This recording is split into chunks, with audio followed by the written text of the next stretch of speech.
आज हम डिस्कस करेंगे new chapter that is useful and harmful microbes. सबसे पहले हम देखते हैं माइक्रोब्स होता क्या है। Microbes are a tiny living things that are found all around us and are too small to be seen by the naked आई।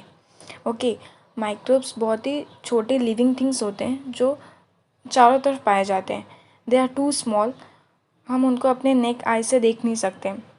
उनको देखने के लिए हमें स्पेशल इक्विपमेंट्स लगते हैं जैसे कि microscope. They live in water, soil and in the air. वो हर जगह पाए जाते हैं, वाटर, सॉइल और एयर में भी। कुछ माइक्रोब्स ऐसे होते हैं जो हमारे लिए हार्मफुल होते हैं and some are useful to our health. Okay, so the most common types are bacteria, viruses and the fungi. This is all about microbes. अब हम इस लेसन में टॉपिक डिस्कस करने वाले हैं useful micro organism and harmful micro organism. Okay, so first हम start करते हैं useful micro organism. Useful micro organism means the micro organism which are useful to us और good for us, they good for our health. So first useful micro organism is lactobacilli. Text book में यहाँ पे इन्होंने एक experiment perform किया है, वो short में समझते हैं। ओके, सो हमें ग्लास स्लाइड लेने का है, उसमें हमें बटर मिल्क का स्मीयर प्रिपेयर करना है। Smear means what, butter milk को स्प्रेड आउट करना है। फिर उस बटर मिल्क के स्मीयर को स्टेन करना है विथ मिथिलिन ब्लू एंड उसके ऊपर कवर स्लिप रखना है। अभी कवर स्लिप डालने के बाद उस स्मीयर को हमें माइक्रोस्कोप में ऑब्जर्व करना है। माइक्रोस्कोप में ऑब्जर्व करने के बाद हमें रॉड शेप के ऑर्गेनिजम्स दिखेंगे। जी, यहाँ पर टेक्स्ट बुक में भी पिक्चर्स दिखाई हुई है लैक्टोबैसिली की। रॉड शेप ऑर्गेनिजम्स देखेंगे, so they are lactobacilli. Lactobacilli is a kind of a bacteria. They are minute and rectangular in a shape. Lactobacilli are anaerobic bacteria. Lactobacilli क्या होते हैं? Anaerobic bacteria होते हैं। Means what? They can produce energy without the use of oxygen. Means anaerobic means what? Oxygen का जहाँ पे use नहीं होता है, सो वो अपना एनर्जी बिना ऑक्सीजन के यूज़ के प्रोड्यूस करते हैं। ओके, सो ये था लैक्टोबैसिली के बारे में। अभी यहाँ पे क्वेश्चन किया गया that how is yoghurt made from milk. Milk से योगर्ट कैसे बनते हैं, एग्जैक्टली होता क्या उस प्रोसेस में। ओके, सो देखते हैं। The lactobacilli convert lactose the sugar in the milk into lactic acid. अभी जो मिल्क में जो शुगर प्रेजेंट है डैट इज़ लैक्टोज, उसको लैक्टोबैसिली क्या करता है, लैक्टिक एसिड में कन्वर्ट करता है। इस प्रोसेस को हम बोलते हैं फर्मेंटेशन। फर्मेंटेशन होने की वजह से जो मिल्क का पीएच है वो क्या होता है, डिक्रीज़ होता है। मिल्क का पीएच डिक्रीज़ हुआ, सो वो क्या करेगा, मिल्क के प्रोटीन्स जो उसमें प्रेजेंट है उनका कोगुलेशन होना स्टार्ट होगा। कोगुलेशन मतलब क्या, वो क्लॉट होना स्टार्ट करते हैं। Okay, thus milk proteins are separated from other constituents of milk. Coagulation होने की वजह से जो मिल्क का प्रोटीन्स है वो बाकी कॉन्स्टिट्यूएंट जो मिल्क में प्रेजेंट है उनसे क्या हो जाता है, वो सेपरेटेड हो जाता है। So this is what happens when milk changes into yoghurt. ये प्रोसेस होता है जब हम मिल्क को योगर्ट में कन्वर्ट करते हैं। ओके, योगर्ट का एक स्पेसिफिक सार टेस्ट होता है because of lactic acid.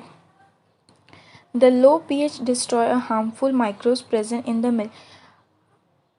Low pH क्या करता है, जो भी मिल्क में हार्मफुल माइक्रोब्स प्रेजेंट है उनको क्या करता है, डिस्ट्रॉय करता है। ओके, अभी यहाँ पे बॉक्स में क्वेश्चन किया गया है that what is mean by a probiotic yogurt and other food stuff that are popular nowadays. Probiotics means what, living bacteria जो कि हमारे लिए गुड होते हैं, which are good for us specially for our digestive system.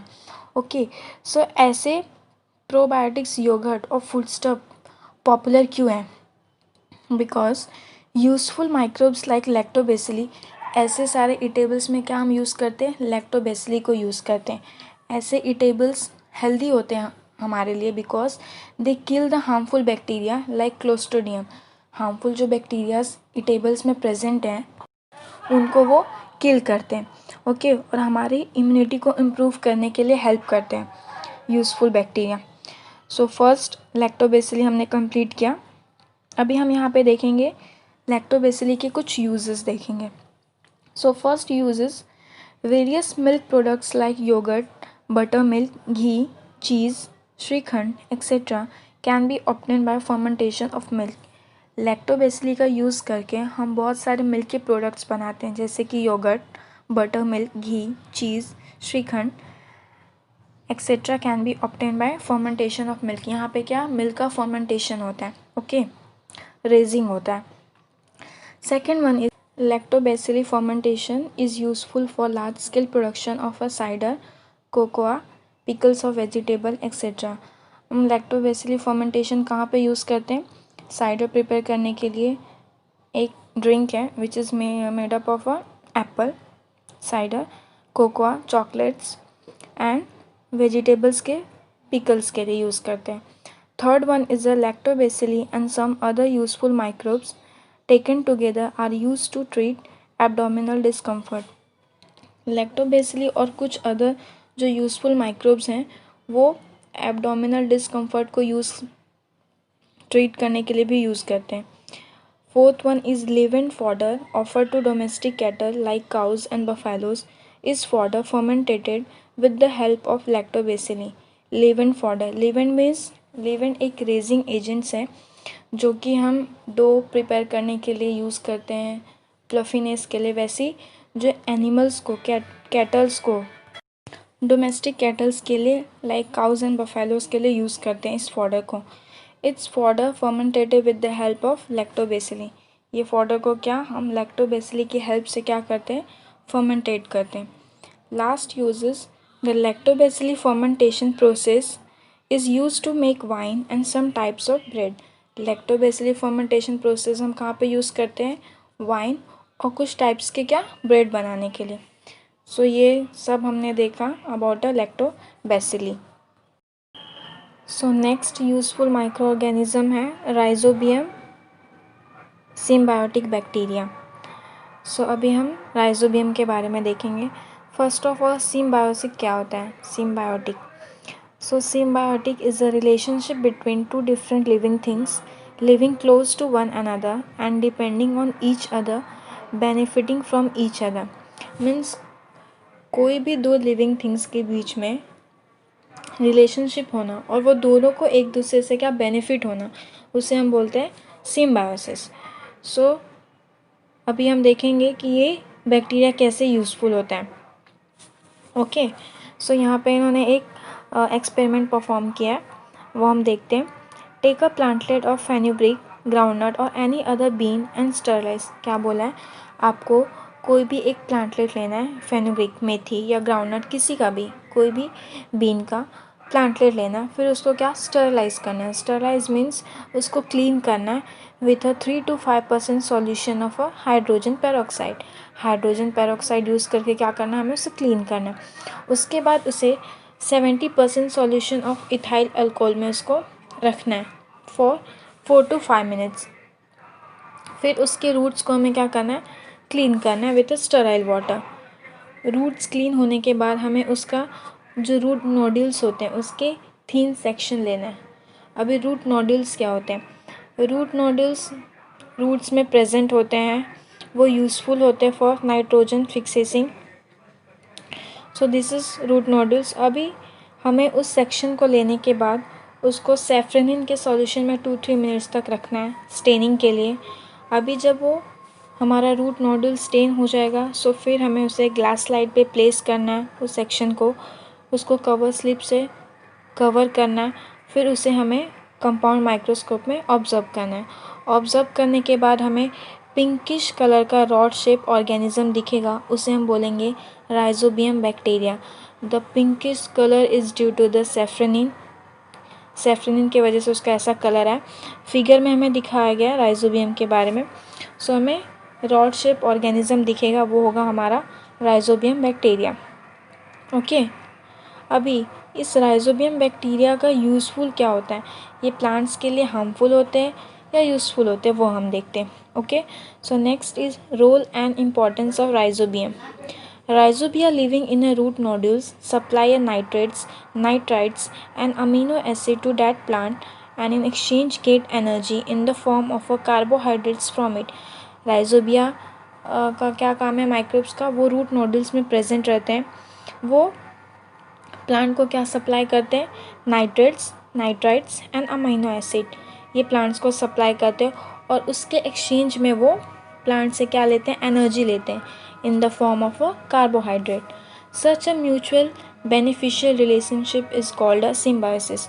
ये mutual beneficial means क्या, दोनों को फ़ायदा हो रहा है, प्लांट्स को भी और राइजोबिया को, सो इसे हम बोलेंगे symbiosis. Okay, next is rhizobia produce a nitrogenous compound from a atmospheric nitrogen. Rhizobia क्या प्रोड्यूस करता है, nitrogenous compound from a atmospheric nitrogen. However, for this process of nitrogen fixation, they need a leguminous plant like beans, sweet pea, soyabean, etc. as a host.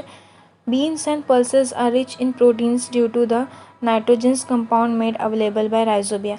अभी mainly rhizobia का काम क्या है, nitrogen fixation करना, plants को provide करना। Okay, सो इनको leguminous plant चाहिए जो कि हमारे बीन्स और पल्सेस के प्लांट्स होते हैं।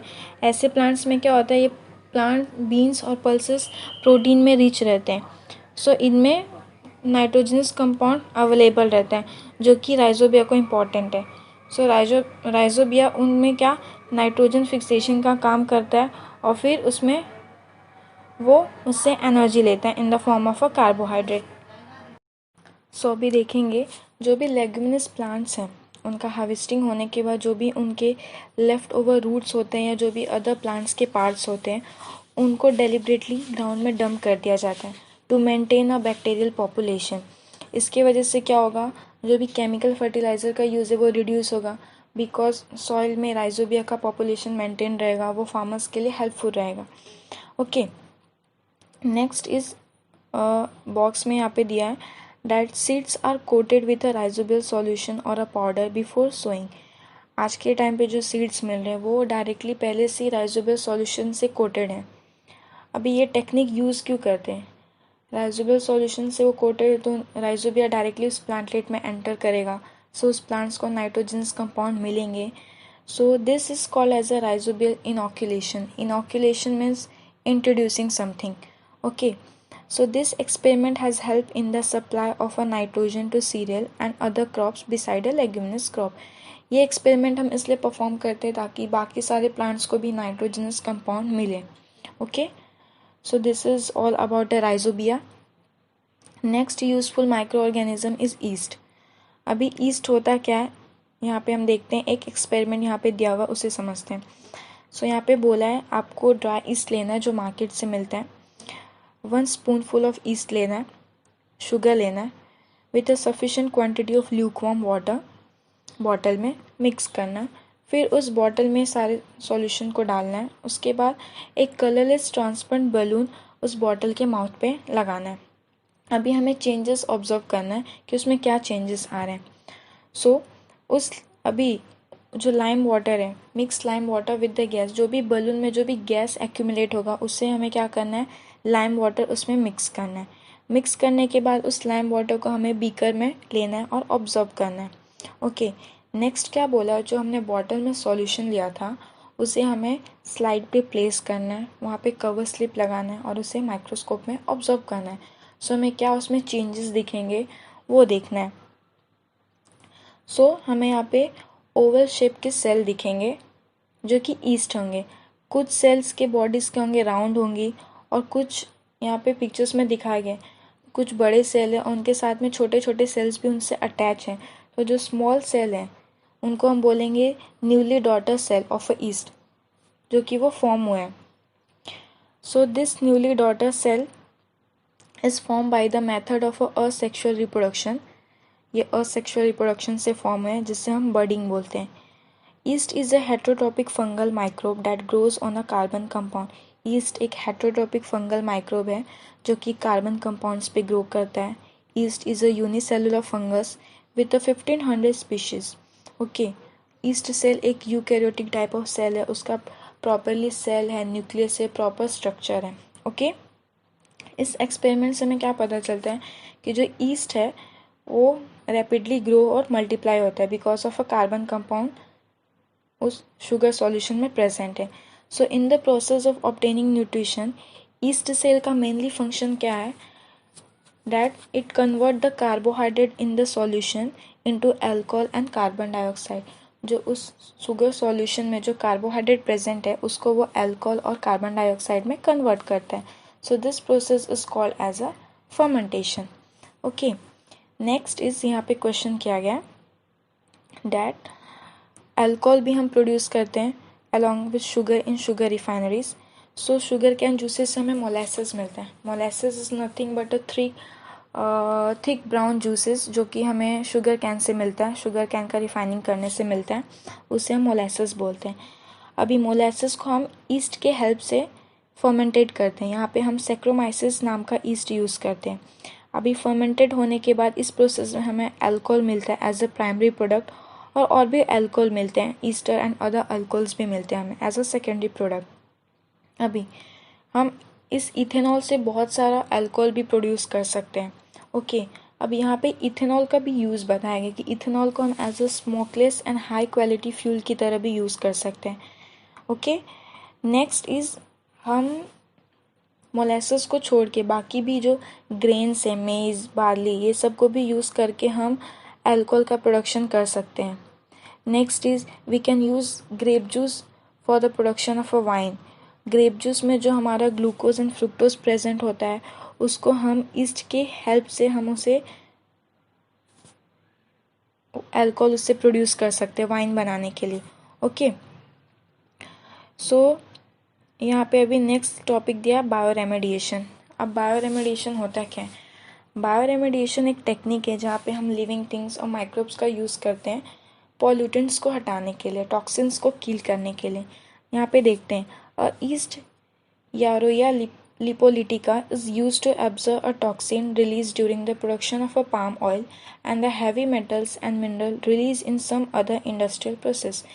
ईस्ट हम ये यूज़ करते हैं टॉक्सिन्स को रिलीज़ करने के लिए during the production of palm oil. Palm oil के प्रोडक्शन के टाइम जो भी टॉक्सिन्स रिलीज़ हो रहा है, जो भी हैवी मेटल्स मिनरल्स यूज़ होते हैं, उन सबको रिलीज़ करने के लिए, टॉक्सिन्स उनमें से रिलीज़ करने के लिए हम यहाँ पे ईस्ट यूज़ करते हैं.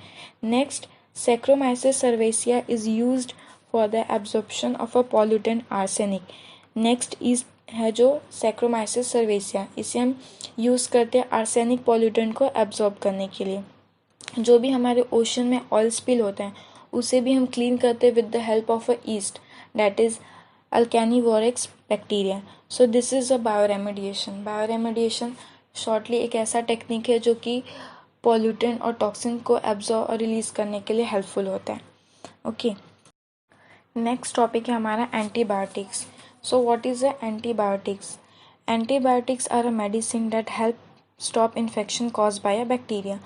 वो क्या इन्फेक्शन को स्टॉप करते हैं, जो भी बैक्टीरिया से हमें इन्फेक्शन होता है उसके अगेंस्ट वो फाइट करते हैं, जो हम हार्मफुल जो भी बैक्टीरिया उनको किल करने के लिए. सो यहाँ पे हम प्रॉपर डेफिनेशन देखते हैं एंटीबायोटिक्स का.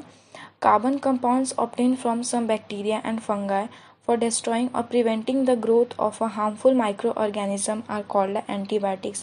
एंटीबायोटिक्स कैसे बनता है? ये कार्बन कंपाउंड होते हैं जो कि कुछ बैक्टीरिया और फंगाई से बनता है फॉर डिस्ट्रॉइंग और preventing the growth of a harmful micro organism. Harmful micro organism को किल करने के लिए या उनसे हमें बचने के लिए जो हम यूज़ करते हैं कार्बन कंपाउंड्स को, उसे हम बोलते हैं antibiotics. Okay, antibiotics a discovery The 20th century have brought about a revolution in the field of a medicine. Antibiotic के डिस्कवरी से बहुत ही मेडिकल फील्ड में बहुत ज़्यादा एडवांसमेंट आ गया. Even the disease like a tuberculosis can have been almost completely eradicated. Tuberculosis disease भी completely बहुत सारे कंट्री से इरेडिकेट हो चुका. अभी एंटीबायोटिक्स का मेनली फंक्शन क्या है? एंटीबायोटिक्स मेनली बैक्टीरिया के अगेंस्ट एक्ट करता है. कुछ एंटीबायोटिक्स होते हैं जो प्रोटोजोआ को डिस्ट्रॉय करते हैं. अभी कुछ स्पेसिफिक जो एंटीबायोटिक्स होते हैं वो स्पेसिफिक टाइप के बैक्टीरिया को क्या यूज़फुल होते हैं, उनके अगेंस्ट वो वर्क करते हैं. सो उन्हें हम बोलते हैं नैरो स्पेक्ट्रम एंटीबायोटिक्स. और कुछ जो एंटीबायोटिक्स होते हैं वो वैरायटी ऑफ बैक्टीरिया के अगेंस्ट फाइट करते, सो उन्हें हम बोलते हैं they are called as a broad spectrum antibiotics. Some antibiotics are useful against a wide variety of a bacteria, they are called as a broad spectrum antibiotics. Means ऐसे antibiotics को हम अलग अलग वैरायटी के जो बैक्टीरिया हैं उनके against हम ले सकते हैं। सो इसलिए हम ब्रॉड स्पेक्ट्रम एंटीबायोटिक्स बोलते हैं। उसके एग्जांपल हैं ampicillin, amoxicillin, tetracycline, etc. Okay, when the pathogen cannot be identified even though the symptom of disease are visible, broad spectrum antibiotics are used. अब broad spectrum antibiotics कहाँ पे use करते हैं? जब कोई भी हम पैथोजन जो हमारे बॉडी के अंदर है हम उसे आइडेंटिफाई नहीं कर सकते, हमें उस डिजीज़ का सिम्टम्स दिख रहा है but we can not identify the pathogen, उस टाइम पे हम ब्रॉड स्पेक्ट्रम एंटीबायोटिक्स यूज़ करते हैं। And when a pathogenic microorganism is definitely known then narrow spectrum antibiotics are use. जब हमें पता है कि पैथोजन ये कौन सा है, पर्टिकुलरली हमें नोन है दैट दिस इज पैथोजन, तब हम नैरो स्पेक्ट्रम एंटीबायोटिक्स यूज़ करते हैं। सो नैरो स्पेक्ट्रम एंटीबायोटिक्स के एग्जांपल हैं पेनिसिलिन, जेंटामाइसिन, एरिथ्रोमाइसिन, एक्सेट्रा। सो ये था हमारा एंटीबायोटिक्स। ओके, नेक्स्ट हम यहाँ पे देखेंगे पेनिसिलिन के बारे में। पेनिसिलिन होता क्या है? So penicillin is a group of antibiotics obtained from a fungus Penicillium and is used for controlling the infection caused by bacteria like Staphylococci, Clostridia, Streptococci, etc. Penicillin एक एंटीबायोटिक्स का group है जो कि fungus से बना होता है, Penicillium fungus से, और उसका यूजेस क्या है? इन्फेक्शन को प्रिवेंट करना और कंट्रोल करना, जो कि इन्फेक्शन हमें बैक्टीरिया जैसे स्टेफिलोकोकाई, क्लोस्ट्रीडिया, स्ट्रेप्टोकोकाई से मिलते हैं। ओके, अभी ये जो पेनिसिलिन कंटेनिंग मेडिसिन होते हैं उनका यूज़फुल क्या होता है? ये बैक्टीरियल इन्फेक्शन को ट्रीट करने के लिए यूज़ होता है, जैसे कि हमें कोई भी bacterial infection ear, nose, throat and skin as well as a disease like a pneumonia and scarlet fever, यहाँ पे हम पेनिसिलिन कंटेनिंग मेडिसिन यूज़ करते हैं। ओके, अब यहाँ पे बॉक्स में दिया कॉशन, मतलब कैसे पेनिसिलिन को यूज़ करना है। Okay, so antibiotic should be taken only when prescribe by a doctor. Antibiotics तभी लेना जब डॉक्टर ने उस चीज़ को प्रिस्क्राइब किया है, बताया, बोला है लेने के लिए। Next is don't purchase any antibiotic from medical store without a prescription from a doctor. Doctor के बिना प्रिस्क्राइब किए, बिना एडवाइस के हमें कोई भी एंटीबायोटिक्स लेना नहीं है। Don't consume antibiotics on your own to treat a common disease like a throat infection, common cold और influenza. खुद से हमें कोई भी एंटीबायोटिक्स यूज़ नहीं करना है without a prescription for a disease like a throat infection, common cold और influenza. Okay, even if you feel well before completing of the prescribe course of the antibiotic you must continue and complete it. क्या यहाँ पे बोला है? आप antibiotics ले रहे हैं बट आप उस कोर्स को कंप्लीट करने से पहले भी आपको अच्छा फील हो रहा है, then also you have to complete your course. Okay, don't just to others the antibiotics वे यूजफुल टू यू। आप जो एंटीबायोटिक्स ले रहे हैं वो किसी और को सजेस्ट मत कीजिए। Okay, so this is all about penicillin and antibiotics. अभी यहाँ पे हमने कंप्लीट किया यूजफुल माइक्रो ऑर्गेनिज्म। सो हमारा भी लास्ट टॉपिक है हार्मफुल माइक्रो ऑर्गेनिज्म। यहाँ पे हम देखेंगे फंगाई के बारे में। So microscopic spores of fungi are present in the air. Fungi के स्पोर्स वो एयर में प्रेजेंट होते हैं। अभी अगर उन स्पोर्स को सफिशिएंट मॉइस्चर मिला तो वो स्पोर जर्मिनेट होना स्टार्ट कर दें।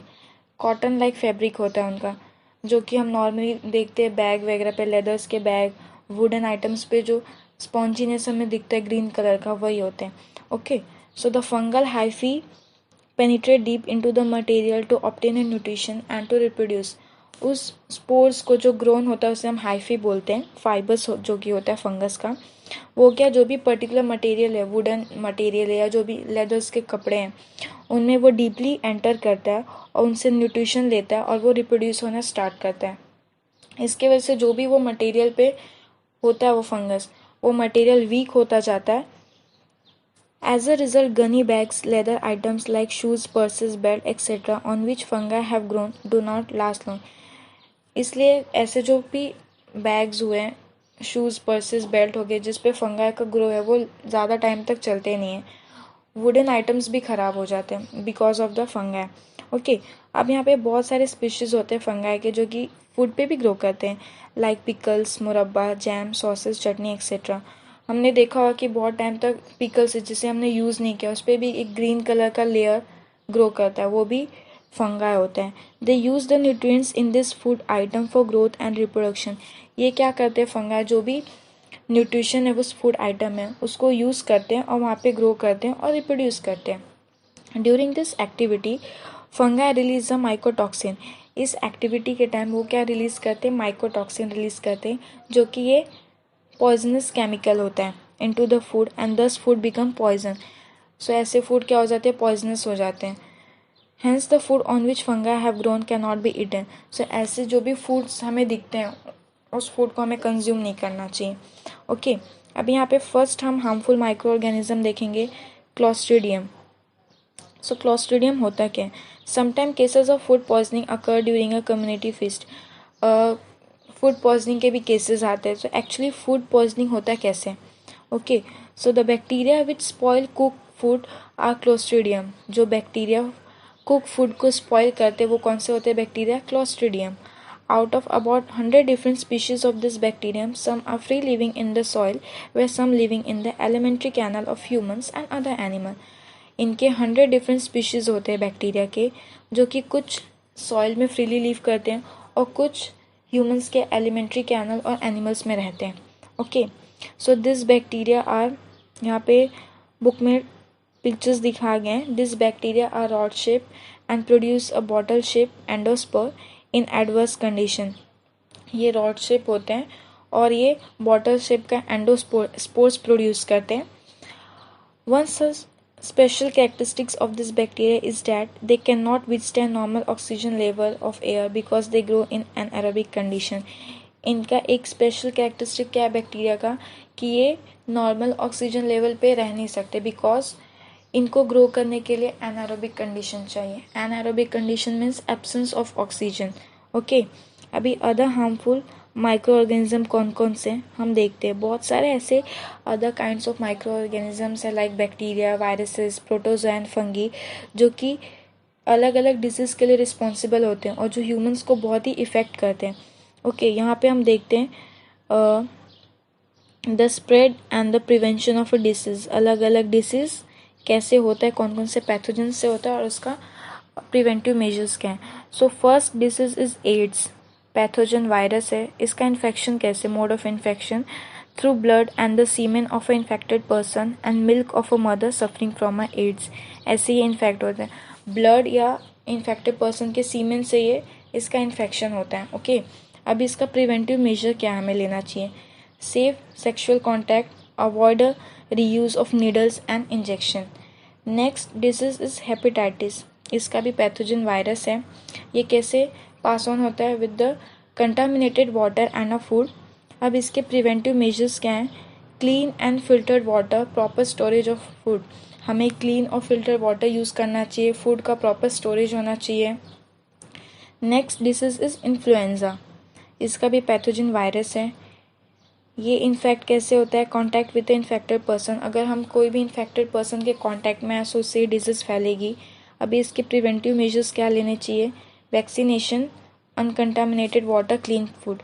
प्रॉपर वैक्सीनेशन हमें लेना चाहिए, अनकंटामिनेटेड वाटर और फूड को यूज़ करना चाहिए। Next disease is bird flu, that is H7N9 and swine flu H1N1। इसके पैथोजन वायरस हैं एंड इसका मोड ऑफ इन्फेक्शन है contact with the infected birds and animal. अगर हमने कोई इन्फेक्टेड बर्ड्स और एनिमल के हम कॉन्टैक्ट में आए तो उससे ये डिजीज़ स्प्रेड होगा। इसका प्रिवेंटिव मेजर्स क्या है, personal hygiene, properly cook meat. हमें अपना पर्सनल हाइजीन क्लीननेस रखना है, प्रॉपर जो भी हम मीट कंज्यूम कर रहे हैं वो प्रॉपरली कुक होना चाहिए। Next disease is dengue. Pathogen इसका भी वायरस है। मोड ऑफ इन्फेक्शन क्या है, mosquito bite. And what is the preventive measure, cleanness of surrounding हमेशा क्लीन रखना। Preventing stagnation of water, water का स्टेगनेशन प्रिवेंट करना, मतलब पानी को जमा नहीं रखना। मॉस्किटो कंट्रोल, मॉस्किटो को कंट्रोल करना। Okay next one is pneumonia. इसके पैथोजन से बैक्टीरिया। अभी मोड ऑफ इन्फेक्शन क्या है, droplet spread in a air by infected person. अगर इन्फेक्टेड पर्सन के द्वारा जो भी ड्रॉपलेट्स है उसके स्प्रेड हुए तो इन्फेक्शन इसके वजह से होगा। अब इसका प्रिवेंटिव मेजर है प्रॉपरली वैक्सीनेशन लेना, avoiding contact with the infected person, infected person से कॉन्टैक्ट अवॉइड करना। Okay, next one is disease is leprosy. Leprosy का पैथोजन है bacteria and the mode of infection is long term contact with infected person. एक infected person और उससे हमने long time contact बना करके रखा है, सो इससे इन्फेक्शन ये फैलेगा। अब इसके प्रिवेंटिव मेजर्स हैं avoiding contact with the infected person and their belongings, उस पर्सन से कॉन्टैक्ट अवॉइड करना। Okay, next one is a cholera. इसका पैथोजन है बैक्टीरिया। ये इसका इन्फेक्शन का मोड क्या है, contaminated food and water. So preventive measures हमें क्या लेना है, हमें क्लीन फूड एंड वाटर को कंज्यूम करना है। Next one is disease is malaria. इसका पैथोजन है प्रोटोजोआ। इसका इन्फेक्शन कैसे फैलता है, with mosquito bite, unclean surrounding. So हमें सराउंडिंग को क्लीन रखना है, प्रिवेंटिव मेजर्स हैं इसके, सराउंडिंग को क्लीन रखना है, वाटर के स्टेगनेशन को प्रिवेंट करना है और मॉस्किटोज़ को कंट्रोल करना है। Last one is dandruff, ringworm, scabies. इसके पैथोजन है फंगाई। अभी इसका इन्फेक्शन कैसे होता है, contact with the infected person of is belonging like clothes. हमने इन्फेक्टेड पर्सन से कॉन्टैक्ट किया या उनके क्लोथ्स को हमने वेयर किया तो ये इन्फेक्शन स्प्रेड होगा। अभी इसके प्रिवेंटिव मेजर्स हैं personal hygiene, avoiding a contact with the infected person, personal hygiene रखना और इन्फेक्टेड पर्सन से कॉन्टैक्ट नहीं रखना। सो यहाँ पे थे कुछ हमारे डिजीज़ जो कि हमारे लिए हार्मफुल हैं और वो क्या कौन कौन से पैथोजेंस होते हैं जो ये डिजीज़ कॉज करते हैं। सो ये था हमारा harmful micro organism. So this and your chapters.